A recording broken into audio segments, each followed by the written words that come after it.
The TVWAN News is proudly brought to you by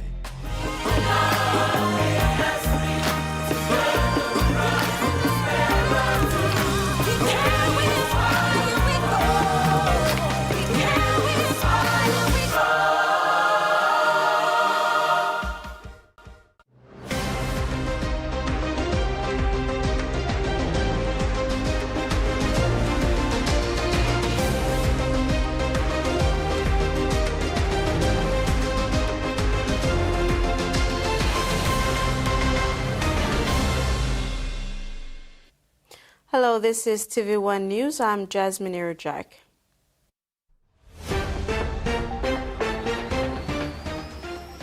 In this edition, alleged rapist arraigned, no to seabed mining, and Team PNG set for Palau.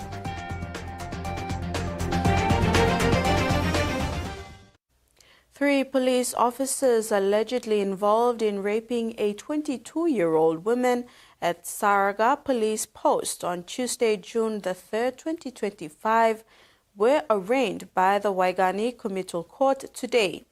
Carl Yori, Jerry Aura, and Denny Carayo are each charged with deprivation of liberty under Section 355B of the Criminal Code Act and rape under Section 3471 of the Criminal Code Act.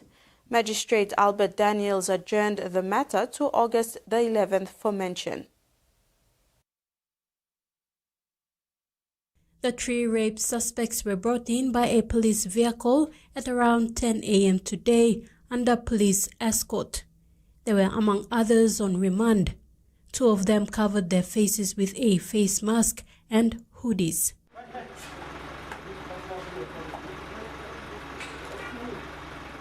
Carl Yori, Jerry Aura, and Denny Carayo came before Magistrate Albert Daniels. He read out their charges and explained their constitutional rights.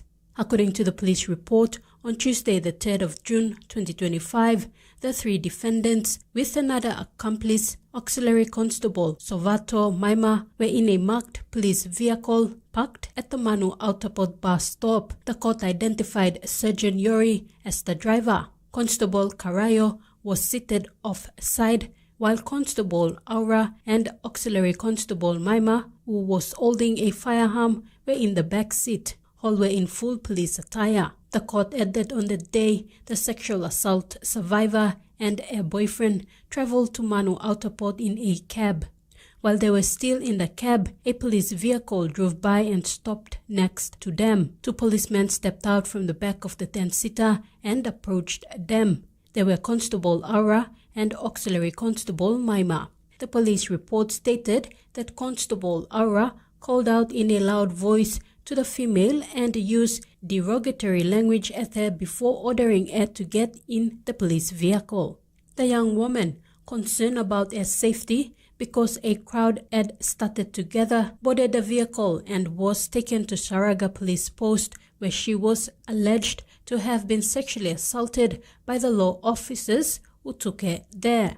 After reading their charges, Magistrate Daniels adjourned the matter to 11th August for mention. Tracy Pa, TVWAN News. An impersonator was arrested by the NCD police yesterday morning for allegedly conspiring with 35 others to provide security to New Sky Pacific Limited without the approval of the Royal Papua New Guinea Constabulary.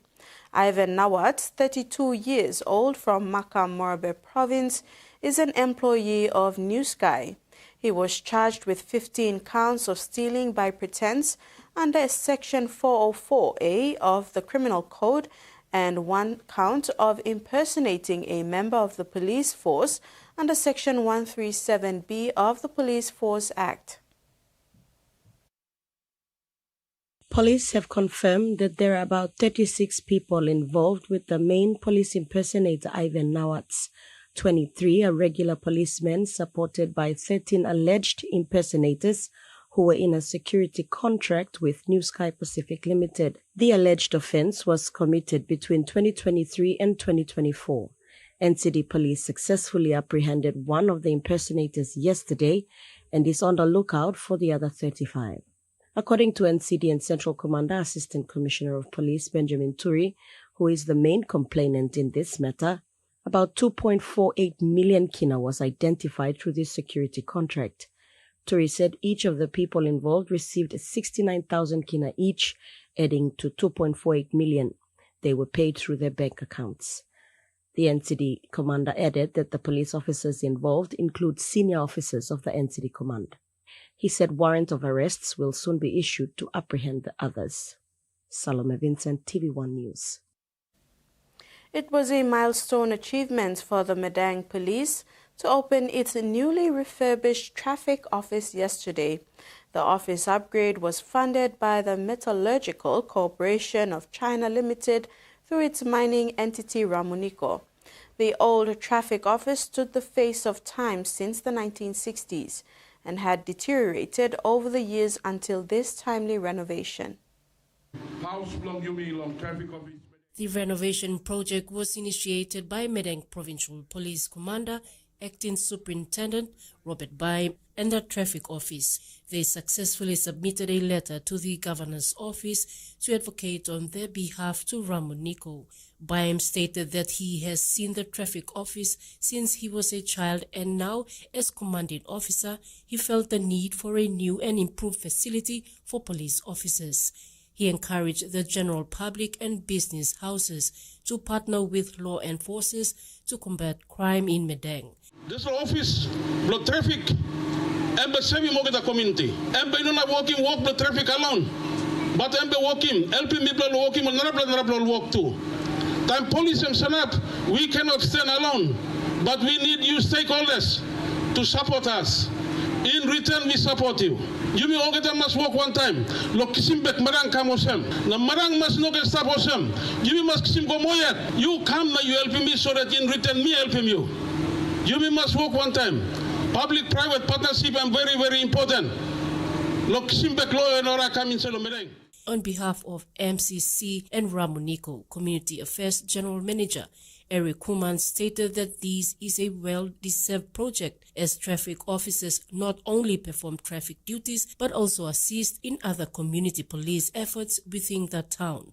Even on their sites in Basamuk and Korombukari, traffic officers are needed to license vehicle operators.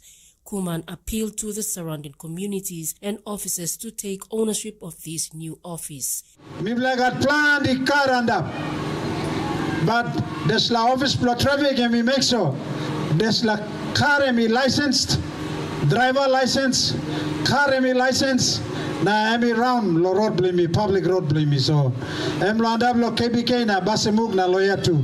Today me, I believe by up because me by go inside lo there's la building. I'm narvla level. Look out him there's la building na public who said he stable lo there's la red. Look out him, there's la building no fence, but you look out him, helping police, work below you. The construction work performed by Raibus Engineering Limited, a landowner company from the Raikos and Usinobundi districts, took 2 months to complete after scoping, evaluation and assessment. This was the first time a local company partnered with a government entity to deliver this service. The refurbishment included all new roofing iron, materials and new office furniture. PPC Baim said with the new look, officers will be motivated to work beefing up road safety in the province. Susan Oreape, TVWAN News.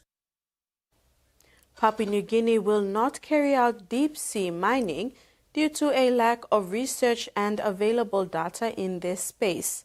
Prime Minister James Marape made this stance on deep-sea mining at the 3rd United Nations Oceans Conference underway this week in Nice, France. At the 3rd United Nations Oceans Conference, Prime Minister James Marape has made a significant announcement regarding Papua New Guinea's position on deep-sea mining. He stated that the PNG government will not engage in deep-sea mining activities, highlighting concerns over the insufficient research and available data related to environmental impacts and sustainability of such practices. Marape's declaration signifies a cautious approach towards the exploitation of ocean resources, reflecting a commitment to environmental stewardship and the protection of marine ecosystems. By prioritizing comprehensive research and data collection, the PNG government aims to make informed decisions that balance economic interest with ecological preservation. On deep-sea mining, our country subscribes to prevent deep-sea mining in our EEZ zones, especially in the absence of robust scientific evidence regarding its environmental impact and footprint. This stance could resonate well with global efforts to ensure sustainable management of ocean resources and may foster collaborative research initiatives with other countries and organizations. It also positions Papua New Guinea as a responsible player in the global conversation on sustainable development, particularly in the context of the ongoing challenges posed by climate change and biodiversity loss. We are developing a blue carbon policy with stock assessments underway in 6 of our maritime provinces in line with Pacific's 2050 Blue Pacific strategy, and we welcome any development partners to support in this key and critical area. As discussions at the United Nations Oceans Conference progress, Marape's commitment could influence the broader dialogue on deep-sea mining and ocean governance, particularly regarding the importance of evidence-based decision-making in the pursuit of sustainable marine resource management. Susan Oreape, TVWAN News. Meanwhile, Papua New Guinea has signed a landmark treaty for the governance of the high seas at the 3rd United Nations Oceans Conference in Nice, France. Prime Minister James Marape signed the agreement on the conservation and sustainable use of marine biological diversity of areas beyond national jurisdiction on Monday at around 7 p.m. local time. The signing followed soon after Prime Minister Marape addressed the conference with Papua New Guinea's country statement, highlighting the importance of the role the ocean plays in the livelihood of the people of Papua New Guinea and the Pacific. TV1 News continues after the break. Stay with us.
From the rich soils of the highlands, the finest coffee has been grown by generations of Papua New Guineans, expertly blended and roasted with over 80 years of experience, making the finest cup of Nescafe New Guinea blend, PNG's own coffee.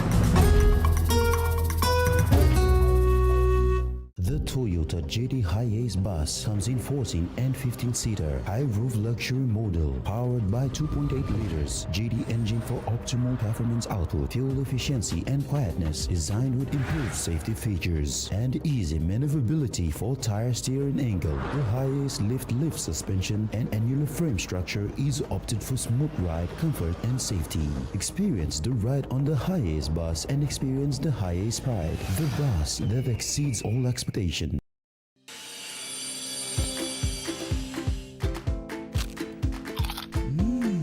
Right across the nation, we eat snacks crackers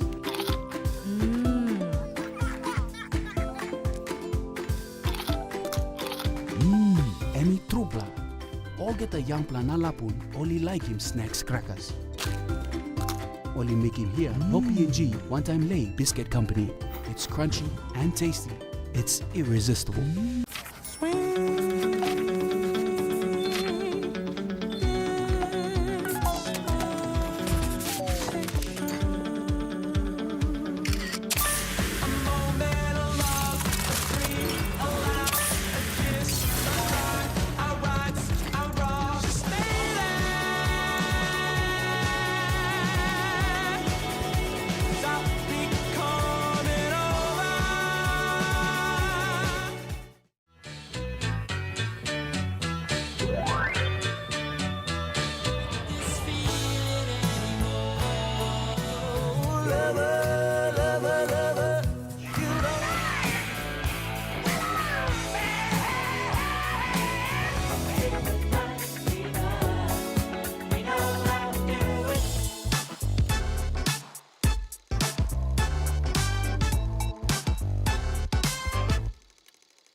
Welcome back.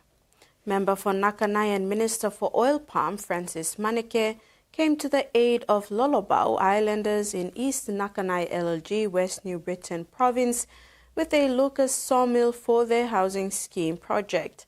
He challenged the community to make the project work so that it benefits everyone. This initiative is part of Maneke's broader commitment to community-focused development and service delivery in Nakanai District.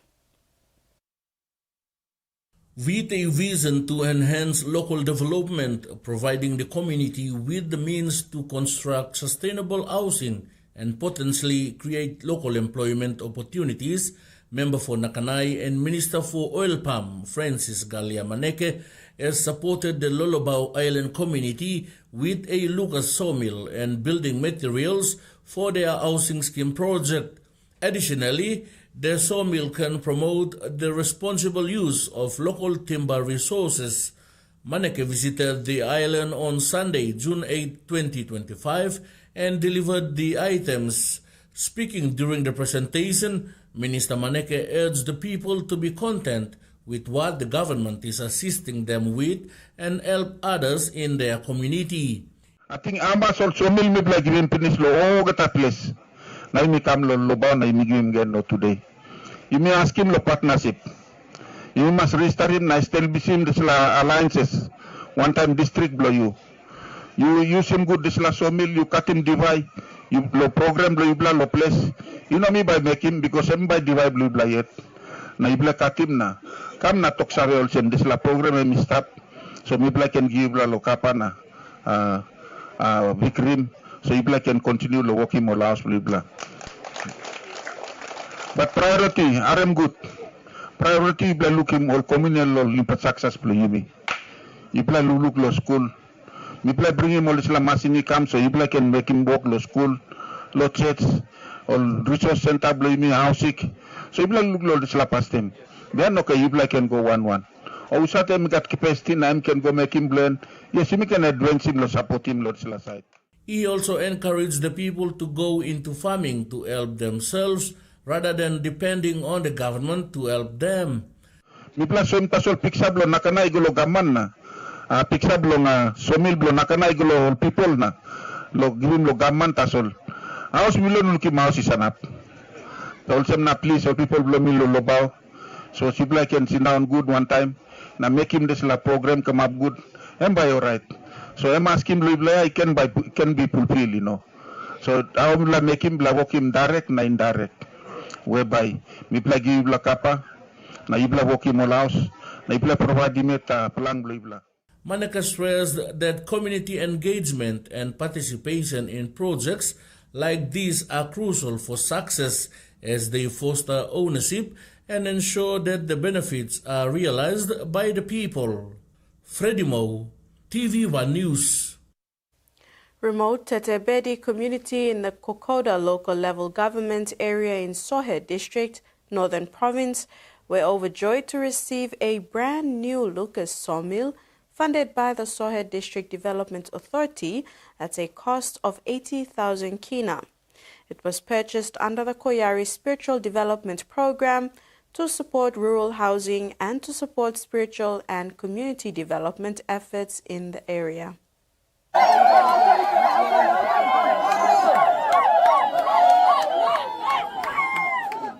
A Lucas Sawmill was delivered to remote Tetebedi community in the Kokoda local level government area in Sohe district, Northern Province by member and DDA chairman Henry Amuli on a chartered flight to Tetebedi airstrip on Sunday 8 June 2025. It was purchased under the Koyari Spiritual Development Program to support rural housing to support spiritual and community development efforts in the area.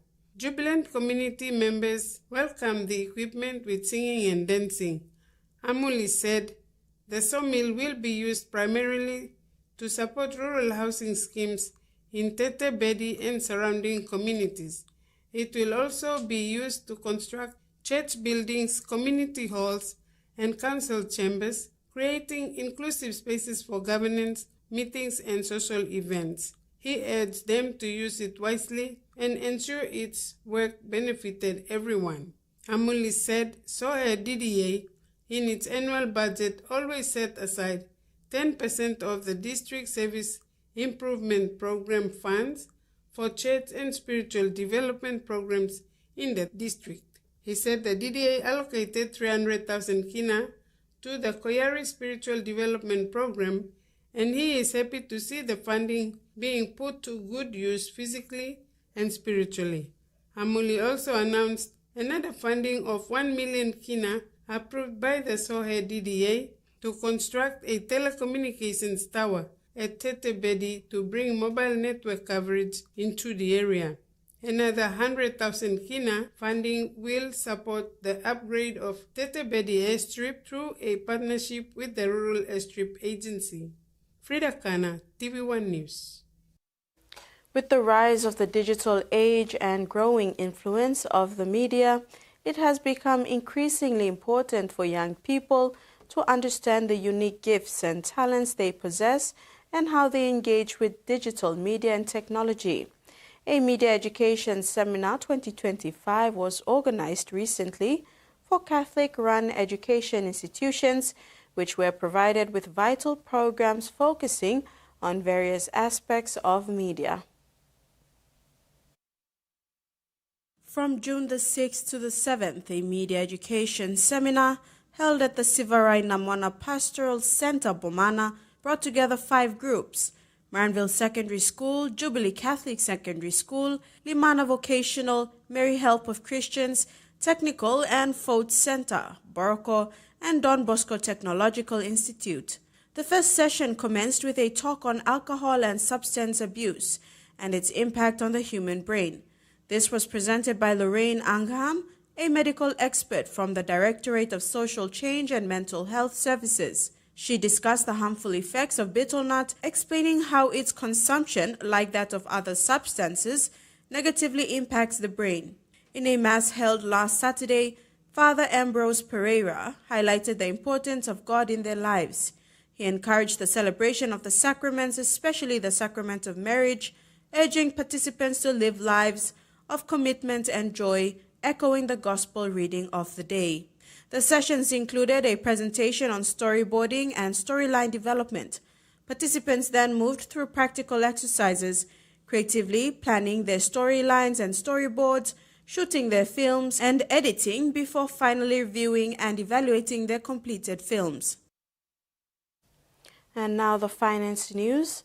The kina closed unchanged at $0.2434 in the interbank market. At Bank South Pacific, our kina was buying $0.2359, $0.3593 Australian dollars, $0.1986 euro, and 33.75 Japanese yen. Looking at commodity prices at New York close, gold, coffee, cocoa, and crude oil closed higher. The rest closed the day unchanged. And on the stock market, the Dow Jones closed lower, the ASX closed higher, and all ordinaries closed higher as well. You're watching TV1 News. Stay tuned for overseas news when we return.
Hiya, Mama. You wait then, but me add him special flavor. Put in more flavor, put in more taste. Magic kakaru, get up a big smile on face. Time for Kim chicken, a great kumutu. Sip, sip, the mumu, yes, magic on you. Maggi, the taste P&G loves. Tell him shorty come get it in. Come grind on me, but met it in. Mommy get loose, get loose, get loose. Pepsi in my hand, ice cold, no excuse. I tell him who's gonna bring that roof down. Pepsi with the fresh sound. Tell him who's gonna bring that roof down. Pepsi with that fresh sound. Pepsi, give me some Pepsi bottle. Pepsi, you like it? Pepsi, you like it? Pepsi bottle. For Simon, life is simple. Dreams seem distant, yet hope remains.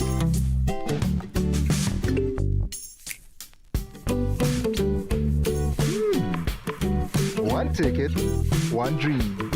Simon's world changed forever. Yes! From small dreams to big possibilities. One Top Jackpot is here for everyone. Win big every day.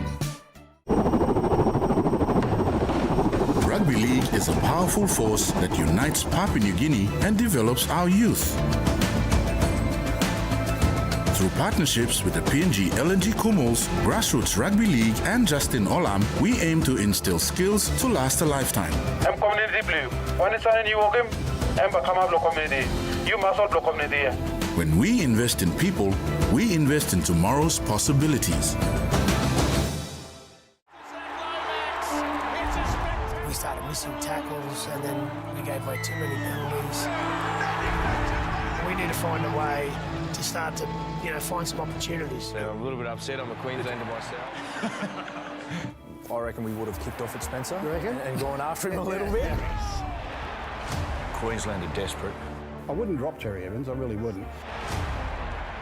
No doubt whatsoever. Game 2, I think this will be one of the great games.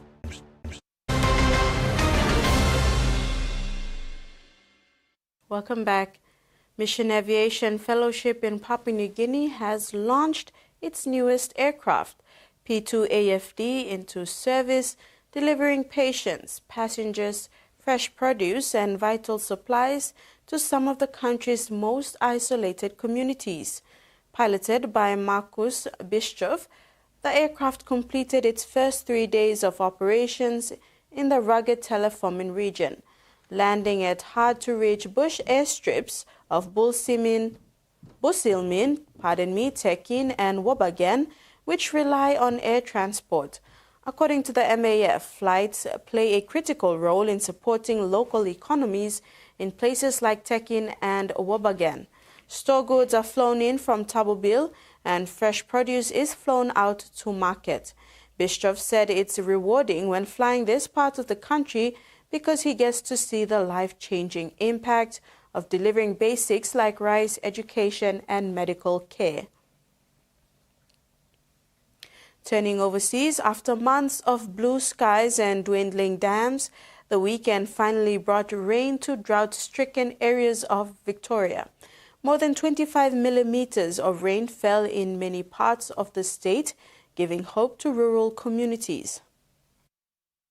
A sight for sore eyes. On this farm outside of Warrnambool, more than 40 millimetres has fallen since Friday. It's hitting me in the face right now and I am just loving it because it's just going to mean that we're going to be able to turn this farm around again.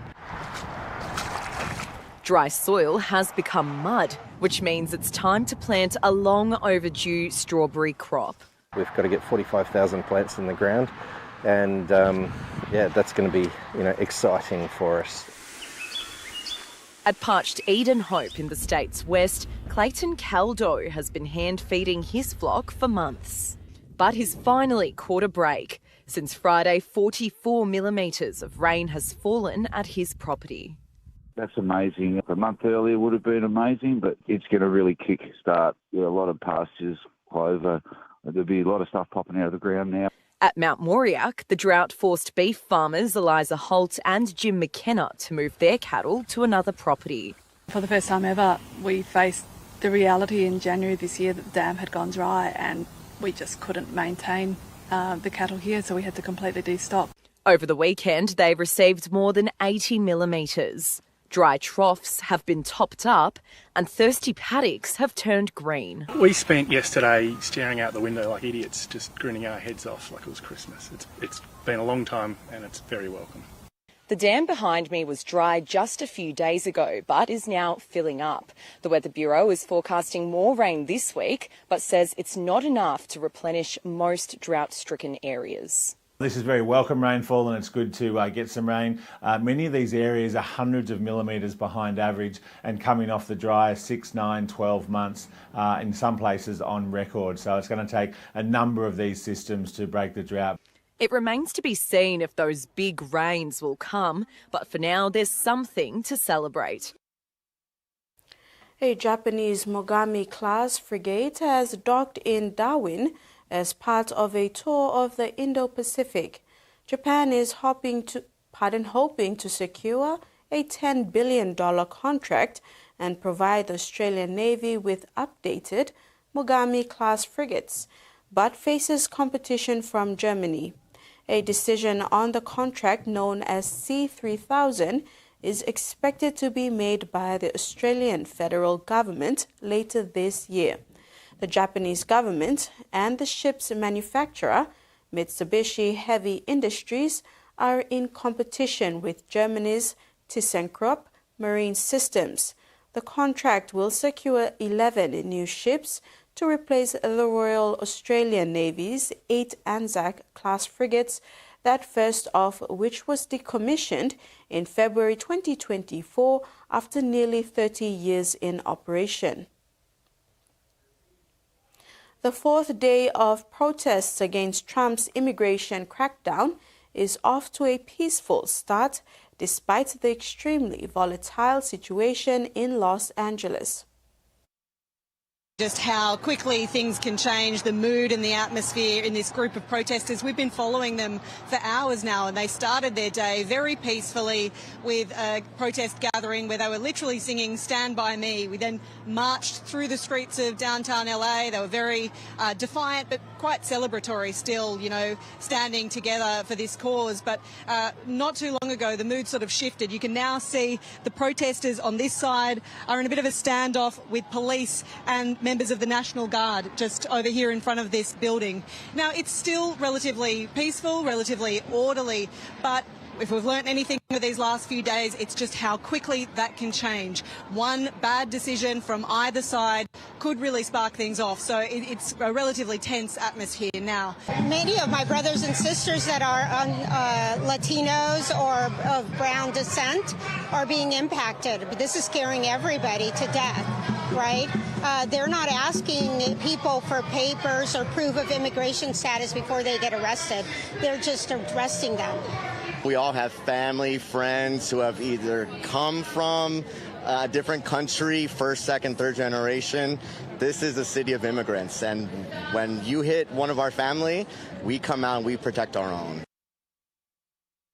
The Northern Territory's largest Aboriginal legal service is calling for an emergency intervention into the jurisdiction's justice system in the wake of 2 separate deaths of First Nations people in police custody in a fortnight.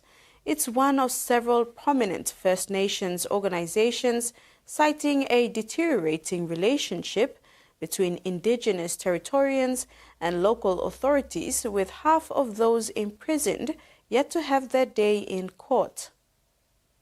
After the death of Kumandrai White in the Red Centre sparked national calls for an independent investigation, concerns are growing the NT can't afford to wait for any probe. The only way we expect that there will be change is if we have a forum where all the parties come together and we have an emergency intervention into what's happening in the Territory. A second Aboriginal man has now died in police custody in a fortnight, a senior man from Wadair and a community leader. With another tightening of bail restrictions, half of all prisoners are now on remand, less than a year since a historic apology to Indigenous Territorians. A warning the new measures are watering down the presumption of innocence. They're seeing their family, their sons, their daughters, their husbands, their wives being locked up and held on remand for long periods of time. So we're getting into a situation where Aboriginal people in the Territory are fearful of police. Naja wants federal representatives to join NT officials and Indigenous leaders in finding a solution, the latest in a series of organisations urging federal authorities to intervene. Both the chairs of the NT's 2 largest Aboriginal land councils have also described a breakdown in the relationship between Indigenous people and the new NT government. The Central Land Council is now calling on the Commonwealth to withhold funding to the NT until it sets up a police conduct commission. The NT government doubling down. Following extensive consultation, we will continue progressing justice reforms that put the rights of victims before offenders. We continue to back our police and are proud to see officers serving and protecting their own communities. The Federal Minister for Indigenous Australians didn't respond to a request for comment before deadline. You're watching TV1 News. In sports. PNG team countdown to Palau and Dabaris Speed Stars sidelined.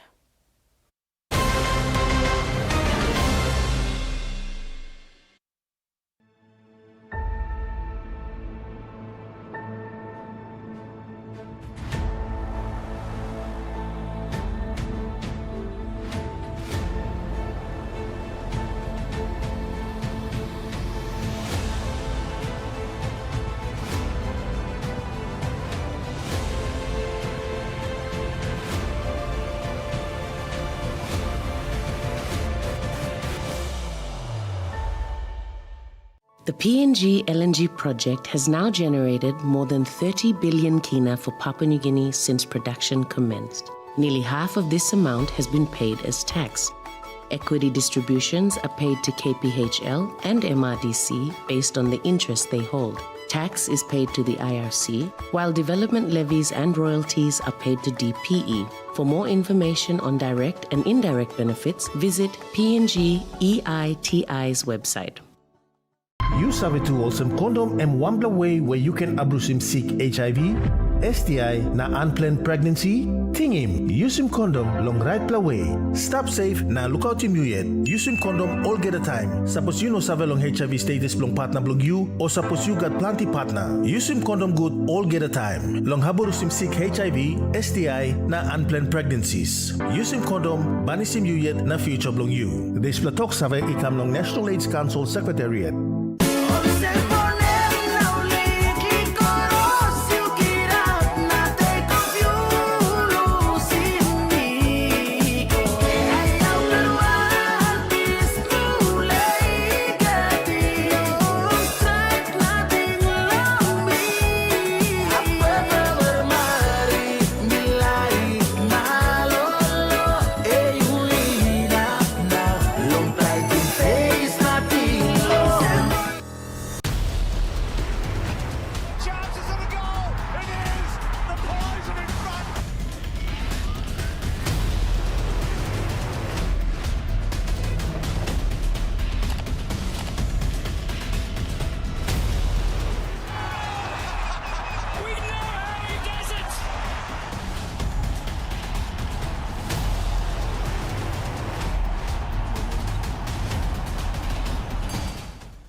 firearms restoration expert that truly believes every gun has a story to tell and a unique connection to the person who owns it. That's why each week, the Gunfather team is going to restore a firearm submitted by you back to its original glory.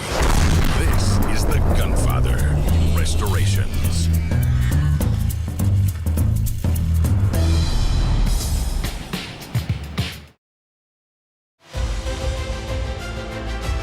This is the ICC World Test Championship Final.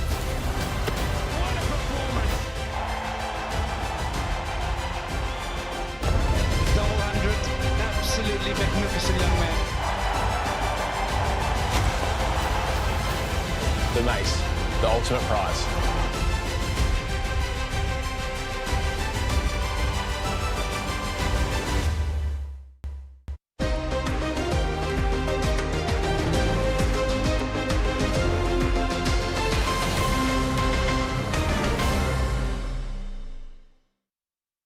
Thanks for staying with us. Ahead of their all-important clash against PRK Mendi Muruks on Monday, June the 16th, the Gas Resources Central Dabaris will take the field without speedster Bartholomew Evi, who has been sidelined for 4 weeks due to a knee injury. The injury forces Dabaris to reshuffle its backline as they take on the Muruks at the Lay Rugby League ground. From the Lahanes, but it's Bartholomew Heavy now crossing the line, puts the ball down untouched. This is a great way to... The digital ExxonMobil Cup speed sensation Bartholomew Heavy has been a consistent player in the struggling Gas Resources Central Dabaris outfit in the last 6 weeks. On the weekend, Heavy crossed for a double against the dominant Bintango Goroka Lahanes outfit that came out winners 22 points to 16 at the Santos National Football Stadium. On the last, Sonny again, Justin Yoka sends it away. This time, it's Bartholomew Evi over the line. But at training today, he was assisted off the field by trainers after a suspected medial collateral ligament injury, which is located on the inner side of the knee. This sent an immediate scare to the coaches and the playing group. Soon after, coach Solomon Kuluniasi confirmed that his winger will be sidelined. Kuluniasi added that the last 4 weeks have been tough for the club. They are desperate for a win to turn their season around, and the injury is a big blow for the team. Assistant coach Wilfred Henry noted that they have some young talents in the team waiting to replace Evie in the must-win game. Bartholomew was one of the players, try-scoring player here, but after this training session, I think he sustained an injury. He'll probably be out for, I think, 2 weeks, so we'll confirm with the physio and let us know. But yeah, I think we got other players who can back him up. The Central Dabaris are in 15th place on the digital ExxonMobil Cup points ladder heading into round 10 this weekend. The Dabaris coaches said this game is important for the team and they are aiming to put in their best performance. Rex Lita, TV1 Sports. The sports masters of local schools in Kerema have commended the high-spirited performances exhibited by students during the Kerema Schools Rugby League competition. Though starting small with only 3 schools, Ilakaraita Sports Master Joel Karai emphasized the importance of discipline among students. He believes this has significantly enhanced the competitive spirit of the games. The school's rugby league is currently trialing young athletes from Ilakaraita Primary School, Sikalo Primary School, and Kerema Coronation Secondary School. Students are being asked to present their birth certificates or other relevant documents to confirm their age and adhere to the age divisions. The Melanesian Spearhead Group Prime Minister's Cup football tournament will return to PNG this November. The host agreement was signed in Fiji recently by Vice Minister for Mining and Minister Assisting Prime Minister in Sports, Sam Basil Jr. Since hosting the inaugural MSG Cup in 2022 in Port Moresby, Papua New Guinea will have the honour to host it a second time. PNG will host the tournament as two-time MSG Cup winners. Minister assisting the Prime Minister in Sports, Sam Basil Jr., signed the host agreement in the presence of senior government officials and members of MSG Sports Committee last week. He said PNG will ensure that the local organising committee is given the mandate to formalise plans with key stakeholders, service providers, to prepare for the tournament. Minister Basil acknowledged MSG counterparts and officials for supporting the signing of the host agreement. Dates sanctioned are endorsed under the FIFA window of opportunities through OFC as a Tier 1 ranking competition. The tournament kicks off 10th to 22nd November 2025. Fiji, New Caledonia and Vanuatu are taking part. The objective of the MSG Prime Minister's Cup concept is to provide an avenue of preparation for MSG members' national football teams for both men and women towards the 2026 World Cup qualification rounds and beyond. Salome Vincent, TV1 Sports. Team Papua New Guinea is gearing up for the highly anticipated 2025 Pacific Mini Games with 18 days remaining before the official opening on June the 29th. PNG will compete in 9 sports. 201 athletes and team officials have been confirmed to represent PNG. In a recent update, Chef de Mission Kini Vanagi Karo provided insights into preparation status. All participating athletes have successfully passed the required testing procedures outlined by the PNG Olympic Committee's Justification Committee. Team PNG will compete in 9 out of 14 sports, joining athletes from the 24 Pacific Island nations for what promises to be an exciting and competitive games. The 9 sports are VAR, table tennis, basketball, swimming, indoor volleyball, beach volleyball, athletics, softball, and weightlifting. He said many sports are nearing conclusion of their final training camps, ensuring that Team PNG is fully prepared for the competition. A successful bonding session took place last month on May 24, enhancing the team's camaraderie. A formal Team PNG farewell is scheduled for June 24, 2025. The team will embark on an New Guinea charter, departing on June 26 and 27 ahead of the official opening ceremony. A lead team will travel to Palau on June 24 to finalize logistics for the Games, including arranging accommodation at the Games Village, setting up medical facilities, inspecting competition venues, and coordinating transportation. Team PNG remains positive and ready to showcase their talents at the 2025 Pacific Games in Palau. Terry Longwood, TV1 Sports. A team of regional police officers will assist Palau Police during the Pacific Mini Games starting June 29.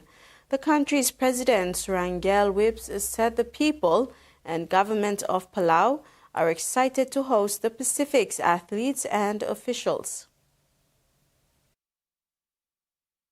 In beefing up security for the Games, the government of Palau has announced it will receive the support of 16 regional police officers from across the Pacific. Palau is set to sign a memorandum of understanding this week with a regional policing deployment agency composed of more than 10 Pacific Island member countries, which will also include collaborations with the Australian Federal Police. Under the agreement, officers from a number of nations will be deployed to assist with security operations throughout the Games. President Whip said Qantas is adding extra flights to Palau for the Games, which is a big boost as well. He added that one of the exciting programs they have put in place is training young journalists for the Games coverage. Terry Longwood, TV1 Sports. The Palau National Olympic Committee has confirmed 225 athletes for the mini games. Secretary General Baklai Temengil Chilton confirmed that as the maximum number of athletes any country can field.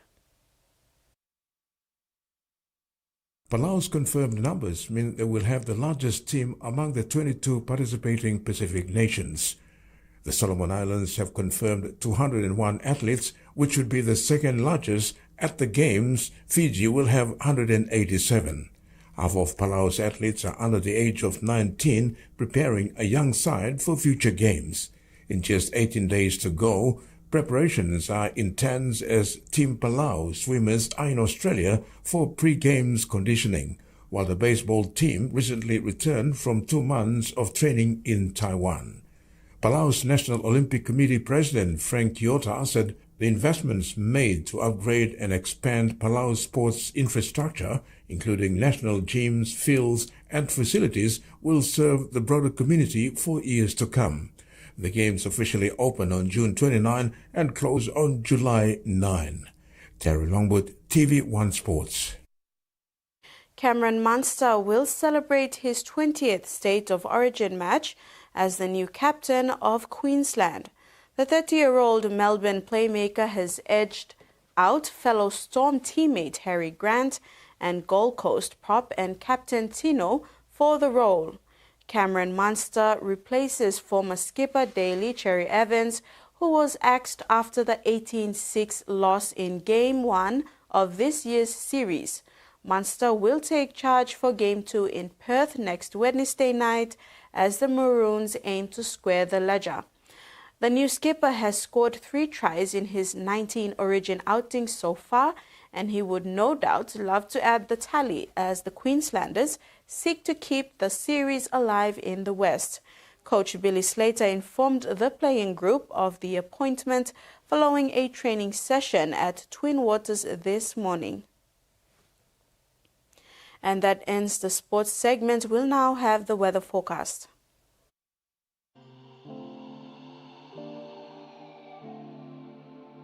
Regional forecast. Southern. Port Moresby partly cloudy, afternoon, evening, with possible showers, drizzles and thunderstorms inland. Popondetta, cloudy with evening, frequent showers, rain and thunderstorms. Momase, lay occasional evening heavy showers, rain and possible thunderstorm. Wewak, occasional showers and possible thunderstorm, then partly cloudy evening. New Guinea Islands, Kokopo and Rabaul becoming cloudy, with evening heavy showers, rain and thunderstorms. Buka becoming cloudy with evening occasional showers, rain and thunderstorms. Highlands, Mendi, Tari and Wabeg, cloudy with evening frequent heavy showers, rain and thunderstorm.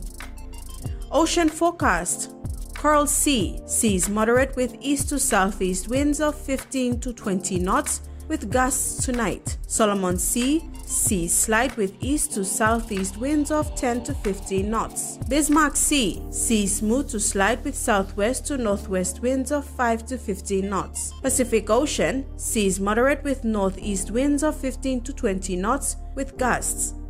And coastal waters forecast. Waters of southern PNG Indonesian border to Daru to Kiwai Island, to Kerama to Yule Island, to Hood Point to Samarai, and waters of New Island and Bougainville, sea 0.5 to 1.5 meters. Waters of east of Samarai to Millen Bay and all its islands to Cape Vogel, waters north of Cape Vogel to Horn Gulf to Finchefin, and waters of Finchefin and Siasi Island to Long Island to Madang, sea 0.5 to 1.3 meters. Waters of Madang to Wewak to Vanimo and northern PNG Indonesian border, sea 0.5 to 1 meter. And that ends TV1 News. Thanks for watching. Good night.